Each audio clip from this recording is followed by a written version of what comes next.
அவருடைய சாயலை போல மாறுவதென்று. And how the Holy Spirit helps us to become like Jesus. இயேசு கிறிஸ்துவை போல மாறுவதற்கு பரிசுத்த ஆவியானவர் எவ்வாறு உதவி செய்கிறார்?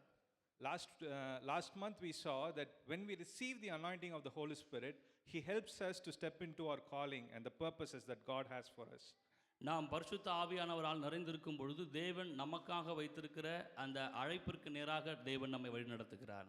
This evening we are going to see how when the Holy Spirit comes on us, He is going to help us lead an abundant life.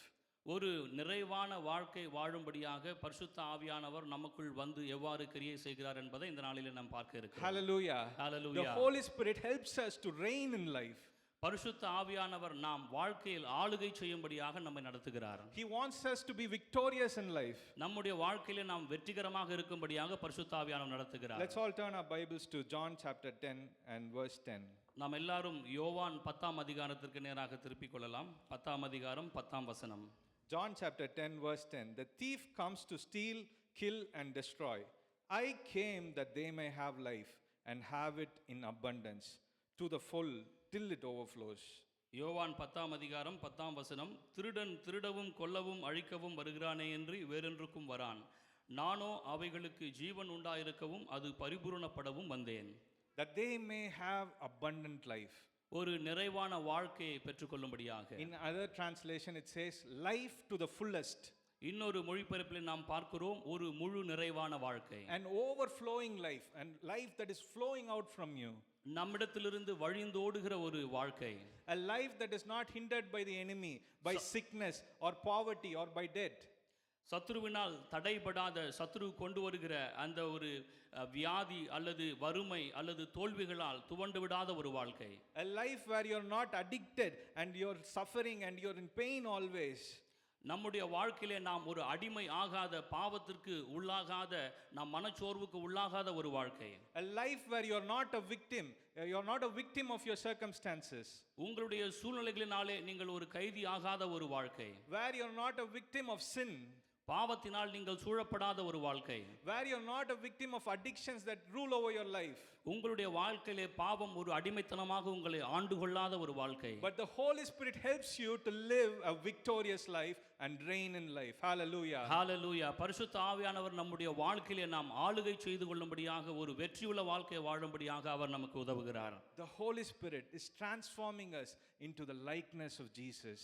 பரிசுத்த ஆவியானவர் நம்மை இயேசுவை போல, இயேசுவின் சாயலுக்கு நேராக நம்மை உருமாற்றுகிறார். When we think about Jesus, when we look at Jesus, I think sometimes we feel that he's a very soft person, he's a very kind person, he's a very polite person, he's an innocent lamb, right? இயேசு கிறிஸ்துவை நாம் சில சமயங்களில் பார்க்கும் பொழுது அவர் மிகவும் ஒரு மென்மையானவர், ஒரு உணர்வு பூணவானவர், ஒரு கனிவானவர் அல்லது ஒரு பண்பானவர் என்று ஒரு அந்த நோக்கில் நாம் பார்க்கிறோம். Oh, we say, oh sweet Jesus. But this Jesus, he's a man of war. He's a victor. He's a conqueror. He's an overcomer. இயேசுவை பார்த்து நாம் சொல்லுகிறோம், ஓ இனிமையான இயேசுவே என்று. ஆனால் உண்மையில் வேதம் சொல்லுகிறது, கர்த்தர் யுத்தத்தில் வல்லவர், கர்த்தர் என்பது அவருடைய நாமம் என்று. He's an overcomer. He's a victor. அவர் வாழ்க்கையில் வெற்றி சிறக்கிறவர், அவர் வெற்றியுள்ள வாழ்க்கை வாழ்கிறவர். When Jesus lived in this world, இயேசு கிறிஸ்து இந்த உலகத்தில் வாழ்ந்த பொழுது, he was not a victim of sickness. அவர் அந்த வியாதியின் ஒரு பலியாகவில்லை. He was not a victim of poverty. It was not weighing him down. அவர் அந்த வறுமையின் ஒரு பலியாகவில்லை. Pressure, the mental pressure, the government pressure was not bringing him down. அரசாங்கத்தினாலோ அல்லது வேறெந்த சூழ்நிலைகளினாலோ அவர் ஒரு பலியாகவில்லை அங்கு. He did not suffer with depression. அவர் மன அழுத்தத்தினால் அவர் அங்கு ஒரு பலியாகவில்லை. He was not affected by the natural circumstances of this world. இயற்கையின் காரியங்களினாலே, இந்த உலகத்தில் இருக்கிற இயற்கையின் காரியங்களினாலே அவர் பலியாகவில்லை. Jesus, he was a conqueror. இயேசு கிறிஸ்து வெற்றி சிறந்தவராக இருக்கிறார். Sin had no hold on him. பாவம் அவர் மீது ஆளுகை செய்ய முடியவில்லை. Death had no hold on him. Death had no hold on him. மரணம் அவர் மீது ஆளுகை செய்ய முடியவில்லை. He conquered death. அவர் மரணத்தை வெற்றி சிறந்தவராக இருந்தார். Hallelujah. He did not politely go and ask, give me the keys of death. No, he said, I hold the keys of hell and death. அவர் மரணத்தை பார்த்து அந்த திறவுகோலை எனக்கு தா என்று மென்மையாக சொல்லவில்லை. அவர் அதிகாரத்தோடு பாதாளத்தையும் மரணத்தையும் வெற்றி சிறந்தார். Jesus is a conqueror. இயேசு கிறிஸ்து வெற்றி சிறக்கிறவர். He says, I have overcome the world. இயேசு கிறிஸ்து சொன்னார், நான் இந்த உலகத்தை மேற்கொண்டேன் என்று. In another version, it says that I have defeated this world. இயேசு கிறிஸ்து இன்னொரு மொழிபெயர்ப்பில் நாம் பார்க்கிறோம் இயேசு கிறிஸ்து இந்த உலகத்தை வெற்றி சிறந்தார் என்று. In that same verse, it talks about there will be troubles in this world. And Jesus is saying, there will be troubles in this world, but I have defeated this world. இன்னொரு மொழிபெயர்ப்பில் நாம் பார்க்கிறோம் இந்த உலகத்திலே உபத்திரவங்கள் உண்டு ஆனால் திடம் கொள்ளுங்கள் நான் உலகத்தை ஜெயித்தேன் என்று. Hallelujah. Hallelujah. He is an overcomer. அவர் வெற்றி சிறக்கிறவராக இருக்கிறார். He is a victor. அவர் வெற்றி சிறக்கிறவராக He has இருக்கிறார். conquered the world. அவர் இந்த உலகத்தை மேற்கொண்டவராக இருக்கிறார். The Bible says that he stripped every principality, every authority, every dominion, every throne of its powers. அவர் இந்த உலகத்தின் துரைத்தனங்களையும் அதிகாரங்களையும் எல்லா வல்லமைகளையும் உரிந்து கொண்டவராக உலகத்தில் வெற்றி சிறந்தார். He removed the power from the spirit of poverty. அவர் அந்த வறுமையிலிருந்து அதை உரிந்து கொண்டவராக இருந்தார். He removed the power that was from the spirit of Mammon. அவர் அந்த உலகத்தின் செல்வத்தின் ஆவியிலிருந்து அதை உரிந்து கொண்டவராக இருந்தார். He removed the power which the spirit of sickness had. அவர் அந்த வியாதியின் வல்லமையிலிருந்து அதை உரிந்து கொண்டவராக இருந்தார். He removed the power from the spirit of cancer. அவர் கேன்சரிலிருந்து அதை உரிந்து கொண்டவராக இருக்கிறார். He removed the power of every demonic authority in this world. எல்லா சாத்தானின் வல்லமைகளையும் இந்த உலகத்திலிருந்து அவர் அகற்றி விடுகிறவராக இருக்கிறார். And the Bible says that he made a public spectacle of them. வேதம் சொல்லுகிறது அவை எல்லாவற்றையும் உரிந்து வெளியரங்க கோலமாக்கினார் என்று வேதம் சொல்லுகிறது. If you want to read about it further, go read Colossians chapter 2. இதை பற்றி நீங்கள் இன்னும் அதிகமாக படிக்க விரும்பினால் கொலோசியர் 2ஆம் அதிகாரத்தில் நீங்கள் பார்க்கலாம். But the Bible says that he completely removed the power from every demonic authority. வேதம் சொல்லுகிறது அவர் முழு அதிகாரத்தையும் அந்த சாத்தானின் ஆளுகையிலிருந்து உரிந்து அகற்றுகிறவராக இருக்கிறார். Every spiritual wickedness that is trying to destroy your life, he has already removed its power. நம்முடைய வாழ்க்கையை அழிக்கும்படியாக வருகிற எல்லா சத்துருவின் வல்லமைகளையும் அவர் ஏற்கனவே உரிந்து கொண்டார். And he made a public spectacle of them and he hurled them towards heaven. அவை எல்லாவற்றையும் அவர் வெளியரங்கமாக உரிந்து கோலமாக்கி அவர் பரலோகத்திற்கு நேராக சென்றவராக இருக்கிறார். Hallelujah. Hallelujah. This Jesus is a God who reigned in life. இந்த இயேசு கிறிஸ்து நம்முடைய வாழ்க்கையில வெற்றி சிறந்த தேவனாக இருக்கிறார். Even though he lived as a man, he was reigning in this world. அவர் இந்த உலகத்திலே ஒரு மனிதனாக வாழ்ந்தாலும் அவர் இந்த உலகத்தை வெற்றி சிறந்தவராக இருக்கிறார். Wherever he went, sicknesses fled. அவர் எங்கெல்லாம் சென்றாரோ அங்கு வியாதிகள் பறந்து ஓடியது. Wherever he went, demons ran away. அவர் எங்கெல்லாம் சென்றாரோ அங்கு சத்துருக்கள் கூச்சலிட்டு ஓடியதாக இருந்தது. And wherever he went, there was peace, there was joy, there was righteousness. அவர் எங்கெல்லாம் சென்றாரோ அங்கு சமாதானம், சந்தோஷம், நீதி தழைத்தோங்கியது. And the Bible says, as he is, so are you in this world. வேதம் சொல்லுகிறது அவர் எப்படி இருந்தாரோ நாமும் அவரை போல இருக்க வேண்டும் என்று. Hallelujah. Hallelujah. As he is, அவர் எப்படி இருந்தாரோ so are you in this world. நாமும் அப்படியே இந்த உலகத்தில் இருக்கிறோம். He is calling us to live an abundant life. அவர் நம்மை ஒரு முழு நிறைவான வாழ்க்கை வாழும்படியாக இன்றைக்கு அழைக்கிறார். He wants us to be victorious in life. நம்முடைய வாழ்க்கையில் நாம் வெற்றி சிறந்தவர்களாக இருக்கும்படியாக அவர் நம்மை அழைக்கிறார். In 1 John 5:4 it says like this. For everyone born of God overcomes the world. 1 யோவான் 5:4 இப்படி சொல்லுகிறது தேவனால் பிறப்பதெல்லாம் உலகத்தை ஜெயிக்கும் என்று. And Romans 8:35 and 37 we read, who shall separate us from the love of Christ? Shall trouble or hardship or persecution or famine or nakedness or danger or sword? No, in all these things we are more than conquerors through him who loved us. ரோமர் 8:36-37 கிறிஸ்துவின் அன்பை விட்டு நம்மை பிரிப்பவன் யார்? உபத்திரவமோ, வியாகுலமோ, துன்பமோ, பசியோ, நிர்வாணமோ, நாசமோ, பட்டயமோ, இவை எல்லாவற்றிலேயும் நாம் நம்மில் அன்பு கூறுகிறவராலே முற்றிலும் ஜெயங்கொள்கிறவர்களாக இருக்கிறோமே. Do you have all these things in your life? Do you have troubles? Do you have hardship? Do you have persecution? Are you going through a season of famine? Are you going through danger in your life?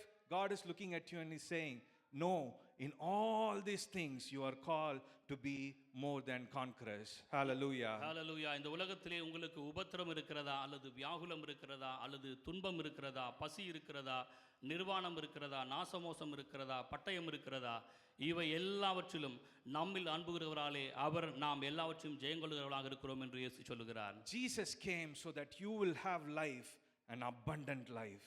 இயேசு கிறிஸ்து இந்த உலகத்தில் வந்தார், அதனால் நாம் ஒரு முழு நிறைவான வாழ்க்கையை நாம் வாழும்படியாக இருக்கிறோம். And he says, I am sending you the Holy Spirit so that you will have abundant life. For we read in John 6:63, for it is the Spirit of God who gives life. Hallelujah. அல்லேலூயா. இயேசு கிறிஸ்து சொன்னார், நான் போகிறேன், நான் போவேனாகில் ஒரு தேற்றரவாளனை உங்களிடத்தில் அனுப்புவேன் என்று. யோவான் 6:63 சொல்கிறது, ஆவியோ உயிர்ப்பிக்கிறது என்று.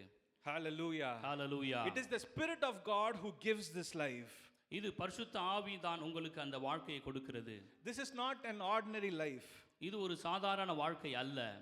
After receiving the Holy Spirit, just to escape hell and go to heaven, this is not that kind of a life. பரிசுத்த ஆவியை பெற்றுக்கொண்ட பின்பு இந்த உலகத்திலிருந்து நாம் அந்த நரகத்திலிருந்து தப்பி பரலோகத்துக்கு செல்கிற ஒரு சாதாரண வாழ்க்கை அல்ல. Oh, thank God, I accepted Christ, I received the Holy Spirit, now I'm going to heaven. Somehow I will manage in this world, somehow I will survive. Okay, no problem, death, no problem. I'll somehow manage, I'll go to the hospital. No, this is not that kind of a life. ஒரு சாதாரண வாழ்க்கை வாழும்படியாக நாம் பரிசுத்த ஆவியானவரை பெற்றுக்கொண்டு இந்த உலகத்தில் எப்படியோ நான் கடத்துகிறேன், எதையோ நான் செய்கிறேன் என்று சொல்லி அப்படி சொல்லி நாம் பரலோகம் போகிற ஒரு வாழ்க்கை அல்ல. Trying to get through each day. Somehow I managed today. Somehow I managed today. No, not that kind of a life. இந்த நாளை எப்படியோ நான் கடத்தி விட்டேன், இந்த நாள் சென்று விட்டது என்று சொல்லுகிறதான ஒரு சாதாரண வாழ்க்கை அல்ல. The kind of life that the Holy Spirit wants to give is an abundant life. பரிசுத்த ஆவியானவர் கொடுக்க விரும்புகிற அந்த ஒரு வாழ்க்கை ஒரு முழு நிறைவான வாழ்க்கை. It is a life where you are reigning, where you are victorious in the midst of your circumstances. உங்களுடைய எல்லா சூழ்நிலைகளுக்கு மத்தியிலும் ஒரு வெற்றியுள்ள வாழ்க்கை, ஒரு முழு நிறைவான வாழ்க்கையும்படியாக பரிசுத்த ஆவியானவர் It is விரும்புகிறார். for freedom that you have been set free and you're no longer a slave to sin. நீங்கள் பாவத்திற்கு ஒரு காலம் அடிமையிலே நீங்கள் விடுதலையாக்கப்பட்டவராக இருக்கிறீர்கள். Hallelujah. Hallelujah. We have been called, we have been anointed by the Holy Spirit to share in Jesus' glory, share in Jesus' identity, to share in his inheritance, to share in his life. Hallelujah. ஹalleluya. அவருடைய வாழ்க்கையை நாம் பகிர்ந்து கொள்ளும்படியாக, அவருடைய அடையாளத்தை நாம் பகிர்ந்து கொள்ளும்படியாக, அவருடைய நோக்கத்தை நாம் பகிர்ந்து கொள்ளும்படியாக தேவன் நம்மை அழைத்திருக்கிறார். Hallelujah. Hallelujah. To share in the life of Christ. பரிசுத்த அந்த இயேசு கிறிஸ்துவினுடைய அந்த வாழ்க்கையை நாம் பகிர்ந்து கொள்ளும்படியாக. If you're excited, shout and hallelujah to the Lord. ஒரு ஹalleluya சொல்லலாமா? ஹalleluya. Louder, hallelujah. சத்தமாக. To share in the life of Christ. அந்த கிறிஸ்துவினுடைய வாழ்க்கையை பகிர்ந்து கொள்ளும்படியாக The Holy Spirit gives us life. பரிசுத்த ஆவியானவர் அந்த வாழ்க்கையை கொடுக்கிறார். Hallelujah. When you have Hallelujah. the anointing of the Holy Spirit on you, you have life overflowing from you. பரிசுத்த ஆவியானவர் அந்த அபிஷேகம் நம்மேல் இருக்கும் பொழுது நிரம்பி வழிகிற அந்த ஒரு வாழ்க்கை நமக்குள்ளாக இருக்கும். Hallelujah. Hallelujah. How does reigning in life look like? How does this abundant life look like? இந்த நிரம்பி வழிகிற வாழ்க்கை, இந்த ஆளுகை செய்கிற வாழ்க்கை என்பது எப்படி இருக்கும்? Number one, we are empowered. The Holy Spirit empowers us to overcome every trial and every temptation that comes in your life. எல்லா பரீட்சைகளையும் உபத்திரவங்களையும் மேற்கொள்ளத்தக்கதாக அவர் நம்மை பலப்படுத்தி இருக்கிறார். Hallelujah. Hallelujah. When you have the life of God flowing inside you, when you have the life of God flowing inside you, no matter what trials and temptations that you come in your life, you are able to victoriously overcome it. உங்களுடைய வாழ்க்கையில் அந்த நிரம்பி வழிகிற வாழ்க்கையின் அனுபவம் இருக்கும் பொழுது என்ன நடந்தாலும் நீங்கள் ஒரு வெற்றியுள்ள வாழ்க்கை வாழ்கிறவர்களாக இருக்கிறீர்கள். Hallelujah. Hallelujah. Let's turn our Bibles to Luke chapter 4 verse 1. லூக்கா 4ஆம் அதிகாரத்திற்கு நேராக நாம் திருப்பிக் கொள்ளலாம். We all know the trial and temptation that Jesus went through before he entered into ministry. இயேசு கிறிஸ்து ஊழியத்திற்கு செல்வதற்கு முன்பாக வனாந்தரத்திலே அவர் பட்ட எல்லா பாடுகளையும் நாம் அறிந்திருக்கிறோம். We know that he overcame the devil by the word of God. அவர் அந்த சத்ருவை தேவனுடைய வார்த்தையை கொண்டு மேற்கொண்டார் என்று நாம் அறிந்திருக்கிறோம். But sometimes we neglect to see the first verse. The first verse reads like this, that Jesus was full of the Holy Spirit in that wilderness. He was led by the Holy Spirit in that wilderness. நாம் அநேக நேரங்களில் அங்கிருக்கிற காரியத்தை நாம் பார்க்க மறந்து விடுகிறோம். லூக்கா 4ஆம் அதிகாரம் 1ஆம் வசனம், இயேசு பரிசுத்த ஆவியினாலே நிறைந்தவராய் யோர்தானை விட்டு திரும்பி ஆவியானவராலே வனாந்தரத்துக்கு கொண்டு போகப்பட்டு பின்பு இயேசு ஆவியானுடைய பலத்தினாலே கலிலியாவுக்கு திரும்பினார். Hallelujah. Hallelujah. When Jesus was in that wilderness, in that lonely place, when every trial and temptation that was coming at him, இயேசு கிறிஸ்து அந்த வனாந்தரத்திலே தனிமையாக இருக்கும் பொழுது அவரிடத்தில் வந்த எல்லா அந்த உபத்திரவ பாடுகளுக்கு மத்தியில், when the devil was asking him, are you really the son of God?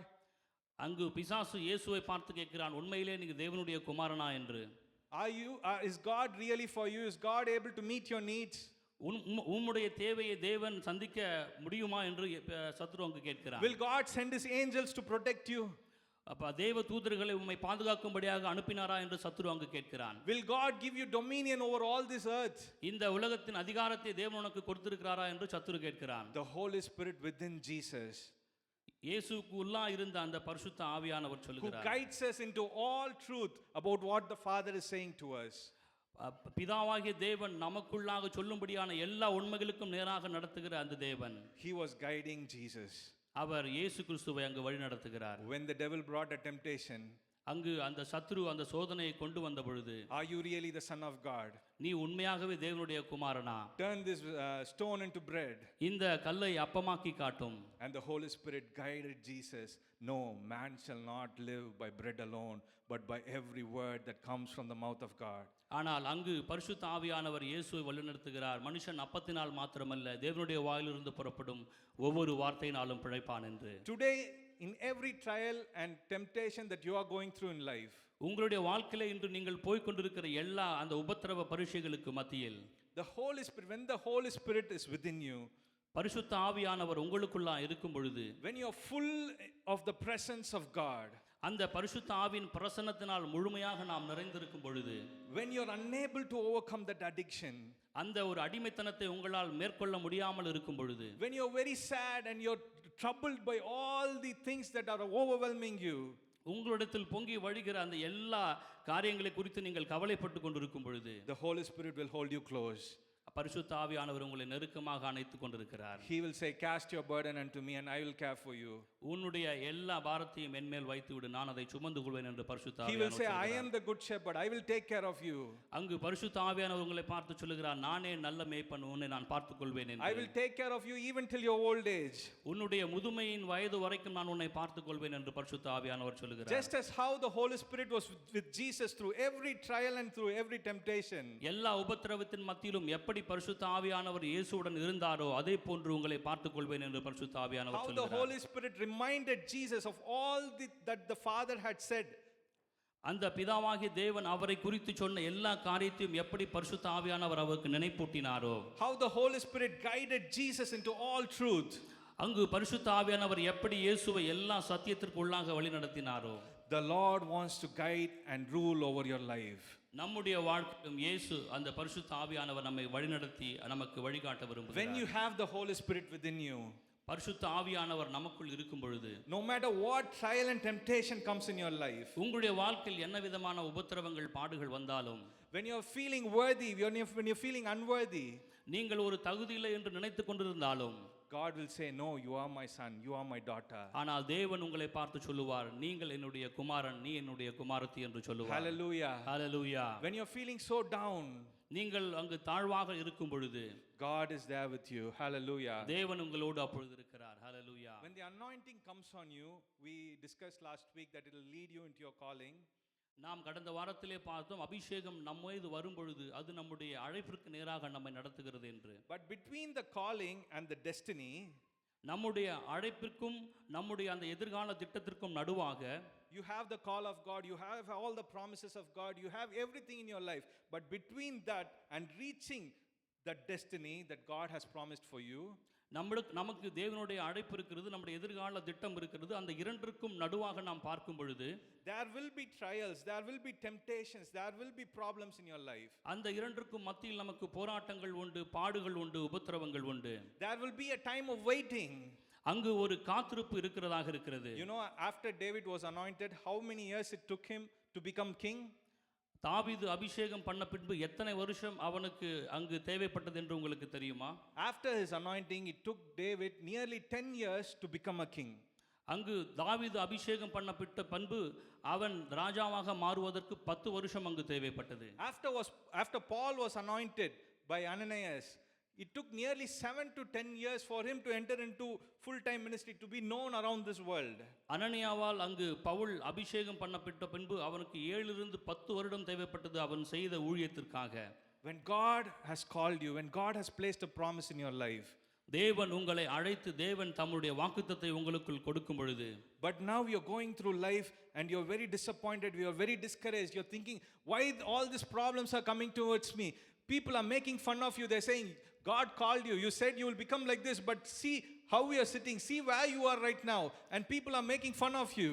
ஒருவேளை மக்கள் உங்களை பார்த்து பரிகசிக்கலாம், தேவன் உங்களுக்கு ஒரு வாக்குத்தத்தை சொல்லியிருந்தாரே, இத்தனை வருஷம் இப்படி நடக்கும் என்று சொல்லியிருந்தாரே என்று ஒருவேளை உங்களை பார்த்து அந்த மக்கள் பரிகசிக்கலாம். But even in those times, ஆனாலும் அந்த சூழ்நிலையின் மத்தியில் when the Holy Spirit is with you, பரிசுத்த ஆவியானவர் உங்களோடு இருக்கும் பொழுது, when you have the life of God flowing inside of you, தேவனுடைய அந்த வாழ்க்கை உங்களிடத்திலிருந்து வழிந்து ஓடும் பொழுது, He will make you victorious. அவர் உங்களை வெற்றியுள்ளவர்களாக He மாற்றுவார். will help you to fulfill your calling. நம்முடைய அழைப்பை நிறைவேற்றும்படியாக அவர் நமக்கு உதவி செய்கிறவராக இருக்கிறார். Turn your Bibles to Zechariah chapter 4 verse 6. சகரியா 4ஆம் அதிகாரம் 6ஆம் வசனத்திற்கு நேராக நாம் திருப்பிக் கொள்ளலாம். It reads like this: You will succeed not by military might or by your own strength, but by my spirit, says the Lord. Not by power, not by might, but by my spirit, says the Lord.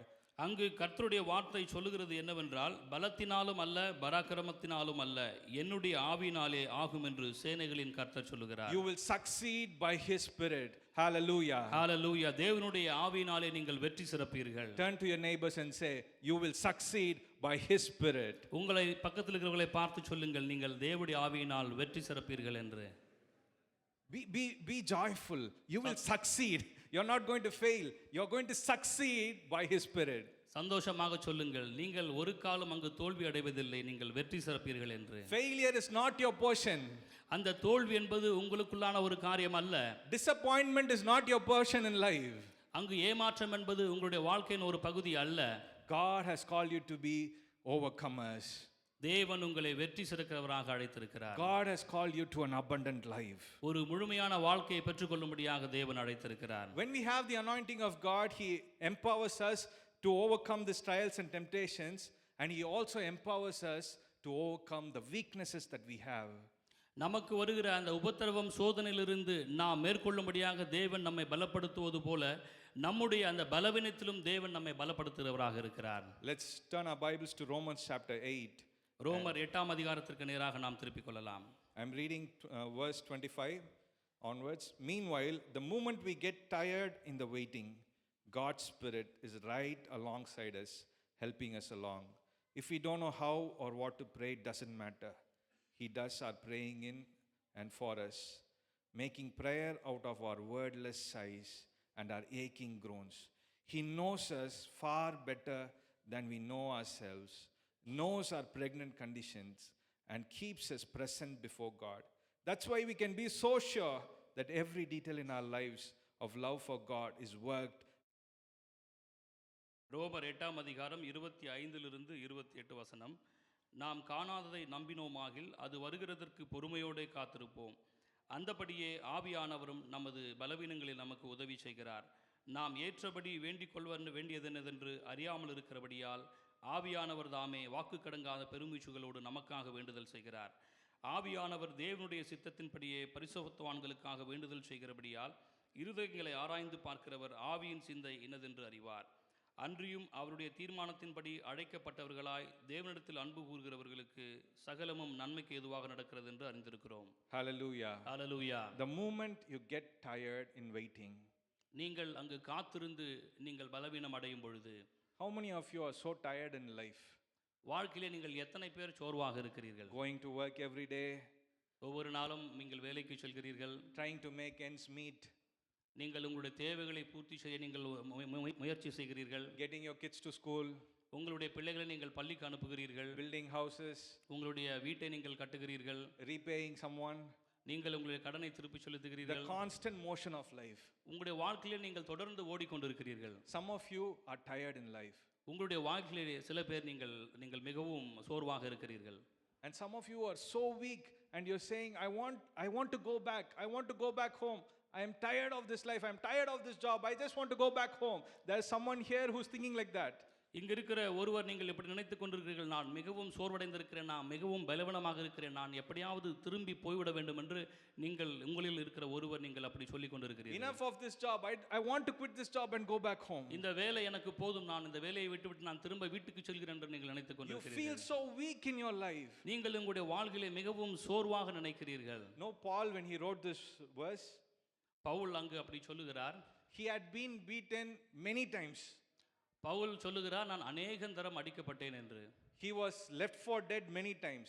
அங்கு அவர் இறந்து போகிற ஒரு சூழ்நிலையில் அவர் அங்கு விடப்பட்டார் பலமுறை. They stoned him many times. அவரை அங்கு அநேக முறை கல்லெறிந்து அடித்தார்கள். 3 times he was in a shipwreck. அங்கு கப்பல் சேதத்திலே 3 முறை அவர் மாட்டிக்கொண்டு கடலில் இருந்தார். Once a poisonous snake bit him. ஒரு மிகவும் கொடிய ஒரு சர்ப்பமானது அவரை அங்கு கடித்ததாக இருந்தது ஒரு சமயத்தில். He went through all these troubles. அவர் இந்த இப்படியான எல்லா பாடுகள் வழியாக அங்கு சென்றார். And in the midst of that, Paul is writing, the moment when we get tired in waiting, the Holy Spirit is there for us. Paul is writing that. Pavul அப்படியாக எழுதுகிறார், இப்படி எல்லா உபத்திரவங்களின் மத்தியிலும் பரிசுத்த ஆவியானவர் நம்மோடு இருக்கிறார் என்று. That is why he's saying joyfully, I can do all things through Christ who strengthens me. இதனால் தான் அங்கு பவுல் எழுதுகிறார், என்னை பலப்படுத்துகிற கிறிஸ்துவினாலே எல்லாவற்றையும் செய்ய எனக்கு பலன் உண்டு என்று. Are you feeling weak in your life today?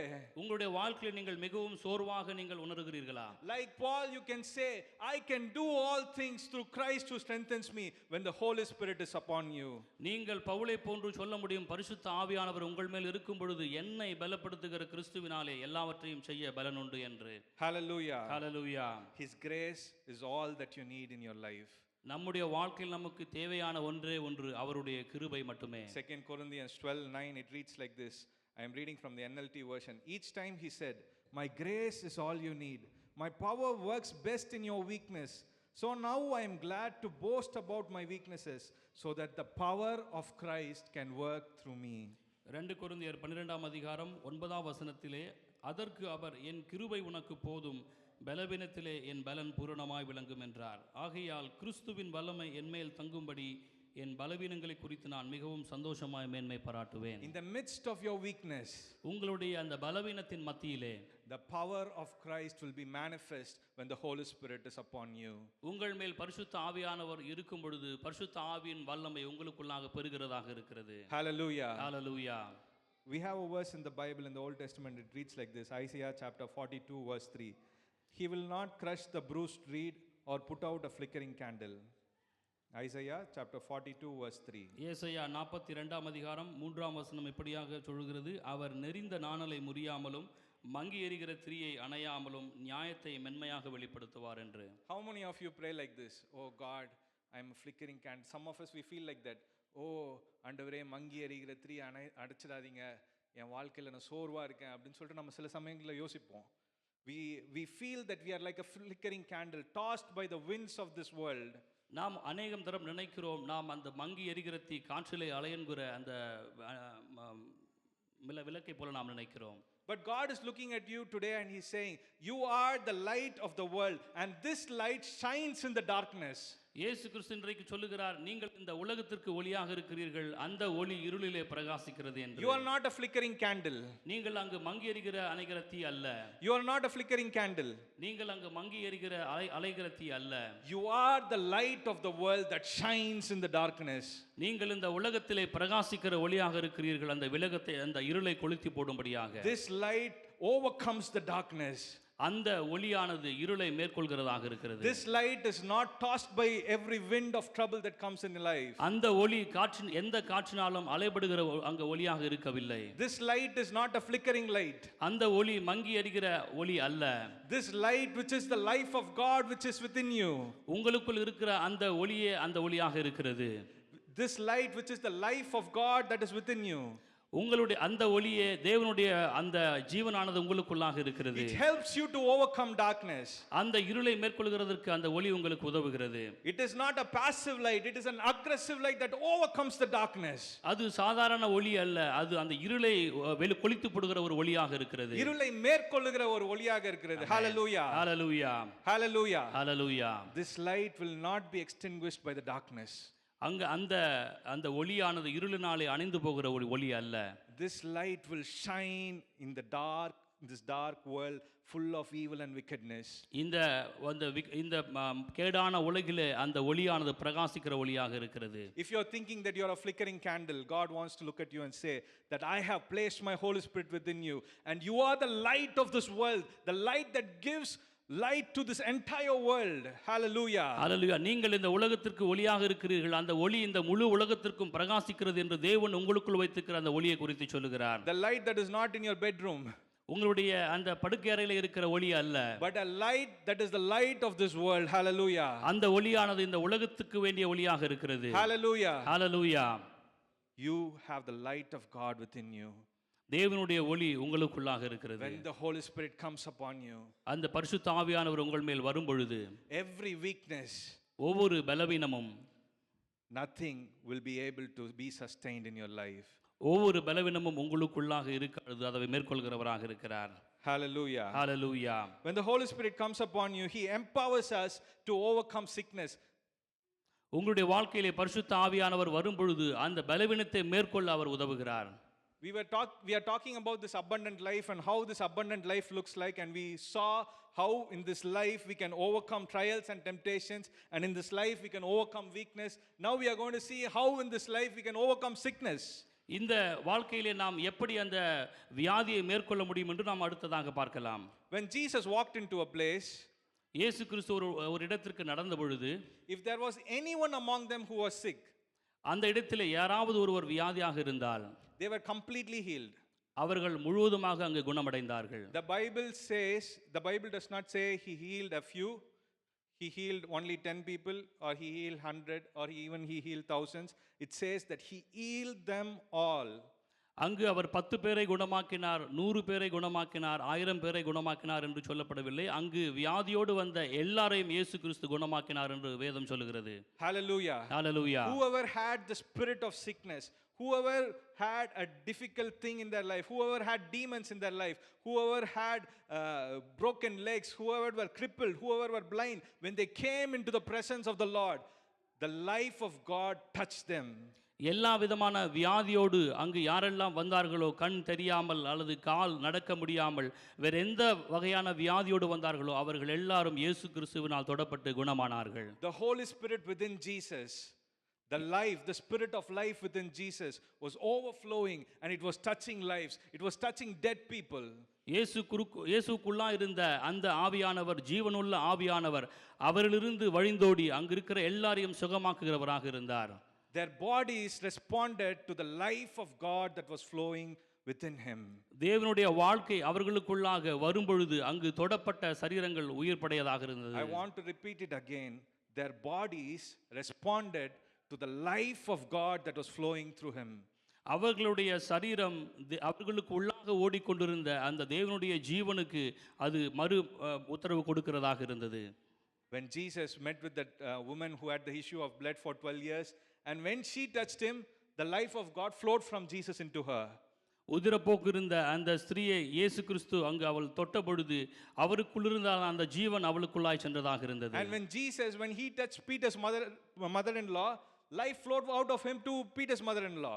இயேசு கிறிஸ்து அங்கு பேதுருவின் மாமியை தொட்ட பொழுது அவருக்குள்ளிருந்த அந்த ஜீவன் அவளுக்குள்ளாய் சென்றதாக இருந்தது. And when Jesus spoke the words to the centurion servant, நூற்றுக்கு அதிபரிடத்தில் இயேசு அந்த வார்த்தையை சொன்ன பொழுது he was immediately healed. அங்கு உடனடியாக அந்த நூற்றுக்கு அதிபதியின் மகள் குணமானதை நாம் பார்க்கலாம். Because his words are spirit and life. அவருடைய அந்த வார்த்தையிலே ஜீவன் இருக்கிறது, உயிர் இருக்கிறது. Because he carried the life of God within him. அவருக்குள்ளாக அவர் தேவனுடைய ஜீவனை கொண்டிருக்கிறவராக இருந்தார். The spirit who gives life was within him and overflowing through him. ஜீவனை கொடுக்கிற அந்த ஆவியானவர் அவருக்குள்ளாக இருந்தார், அவர் மூலமாய் வழிந்தோடுகிறவராக இருந்தார். How many of you are with me this evening? நீங்கள் எத்தனை பேர் என்னோடு இருக்கிறீர்கள் இந்த நாளிலே? Hallelujah. Hallelujah. When Paul was throwing away his handkerchief, people got healed because life was overflowing from Paul. பவுலுடைய அந்த கைக்குட்டையை அவர்கள் தொட்ட பொழுது அவர்கள் குணமடைந்தார்கள். அந்த கைக்குட்டையின் வழியாக தேவனுடைய ஜீவன் வழிந்தோடுகிறதாக இருந்தது. Peter's shadow healed the sick because life was overflowing out of him. பேதுருவின் நிழல் அங்கு வியாதியா இருக்கிறவர்களை தொட்ட பொழுது அவர் மூலமாக அந்த தேவனுடைய ஜீவன் அவர்களுக்குள்ளாய் சென்றதாக இருந்தது. The same Holy Spirit who was in Jesus, who was in Peter, who is in Paul, is right now within us. இயேசு கிறிஸ்துவில் இருந்த அதே பரிசுத்த ஆவியானவர், பேதுருவுக்குள் இருந்த அதே பரிசுத்த ஆவியானவர், பவுலுக்குள் இருந்த அதே பரிசுத்த ஆவியானவர் இன்றைக்கும் நமக்குள்ளாக இருக்கிறார். The Spirit who gives life is within you and me. Hallelujah. Hallelujah. நமக்குள்ளாக இருந்த அந்த பரிசுத்த ஆவியானவர் அந்த ஜீவனை கொடுக்கிறவராக இருக்கிறார். The same Spirit, அதே ஆவியானவர், the Spirit who gives abundant life, அதே ஆவியானவர், அந்த நிறைவான வாழ்க்கை கொடுக்கிற ஆவியானவர் is now within you. உனக்குள்ளாக அவர் இருக்கிறார். Your bodies will respond to the spirit of life that is within you. அந்த ஜீவனுள்ள ஆவியானவர், உனக்குள்ளாக இருக்கிற ஆவியானவருக்கு உங்களுடைய சரீரம் அங்கு மறு உத்தரவு கொடுக்கிறதா இருக்கிறது. Your bodies will definitely, if you're not having the faith, I want to tell it again, that your bodies will respond to the life of God that is upon each and every one of you. உங்களுக்குள் விசுவாசம் இல்லை என்றால் நான் மறுபடியும் உங்களுக்கு சொல்லுகிறேன், நமக்குள்ளாக இருக்கிற அந்த ஜீவனுள்ள ஆவியின் வல்லமை அந்த நம்முடைய சரீரத்திற்கு மறு உத்தரவு கொடுக்கிறதாக இருக்கிறது. Because he is the spirit of life, darkness cannot overcome him, any sickness cannot overcome him, no death can overcome him, and that life is within you, that spirit is within you. மரணம் உங்களை மேற்கொள்ளாது, ஆவி உங்களை மேற்கொள்ளாது, வியாதிகள் உங்களை மேற்கொள்ளாது. அந்த ஜீவனுள்ள தேவனுடைய ஆவியானவர் உங்களுக்குள்ளாக இருக்கிறார். Tonight when you're going home, if you have a little headache, or if you're having pain in your legs, or if you're having back pain, confess it. Lord, your spirit giving life is within me, and you will see the miracle that is happening in your life. இன்றைக்கு நீங்கள் படுக்க போகும்பொழுது உங்களுக்கு ஒருவேளை உடலில் எந்த விதமான உபாதைகள் இருந்தாலும் நீங்கள் சொல்லுங்கள், அந்த ஜீவனுள்ள ஆவியின் தேவன் எனக்குள்ளாக இருக்கிறார், அதை குணமாக்குவார். Right now, even as I'm speaking, if you're feeling down, if you're feeling any kind of pain in your body, confess it. Lord, your spirit is flowing through me, your spirit which gives life, and it will heal your mortal bodies. இப்பொழுது யாராவது வியாதியாக உணர்ந்தால் நீங்கள் உங்களுக்குள்ளாக சொல்லுங்கள், அந்த ஜீவனை கொடுக்கிற வியாதியை குணமாக்குகிற ஆவியானவர் எனக்குள்ளாக வழிந்தோடுகிறார். Hallelujah. Hallelujah. He is the spirit who gives life. அவர் நமக்கு ஜீவனை கொடுக்கிற தேவ ஆவியாக He இருக்கிறார். doesn't want you to go through this life with all the sickness, with all the back pain. He doesn't want you to go through life like that. நம்முடைய வாழ்க்கையிலே நாம் எந்த விதமான வியாதிகளோடு நாம் கடந்து செல்லும்படியாக அவர் விரும்பவில்லை.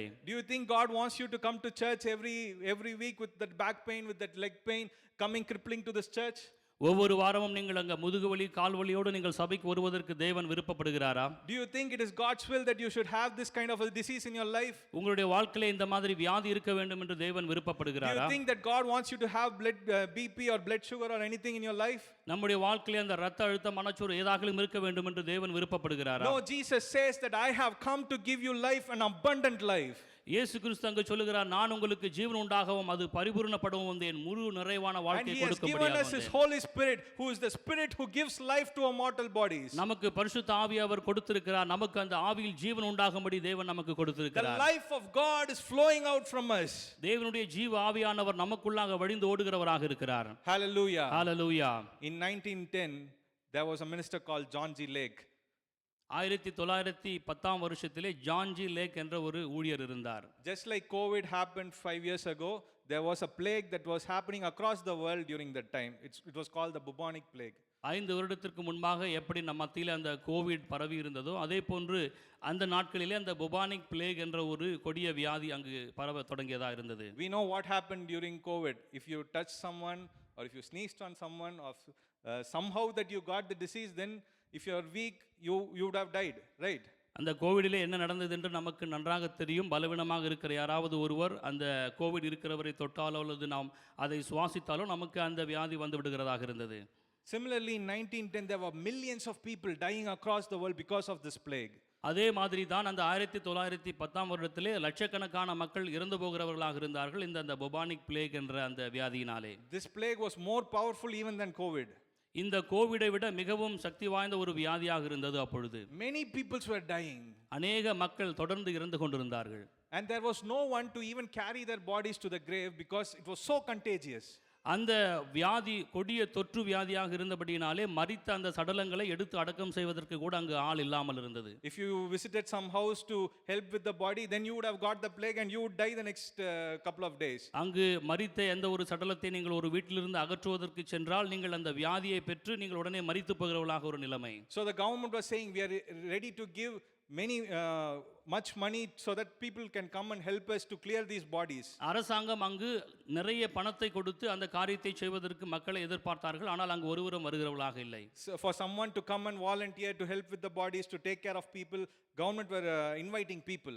அங்கு அரசாங்கம் அங்கு அந்த சடலங்களை எடுத்து அடக்கம் பண்ணுவதற்கு அநேக மக்களை அவர்கள் வரவேற்று அழைத்து கொண்டிருந்தார்கள். And John G. Lake said, I will do it. John G Lake ஊழியர் சொன்னால் நான் அந்த காரியத்தை செய்கிறேன். I don't want your money. உங்களுடைய பணம் எனக்கு தேவையில்லை. But I will do it. நான் அதை செய்கிறேன் என்று அவர் சொன்னார். He went, he collected the bodies and he buried them, gave them a burial service. He was taking care of the patients. He was with them all the time.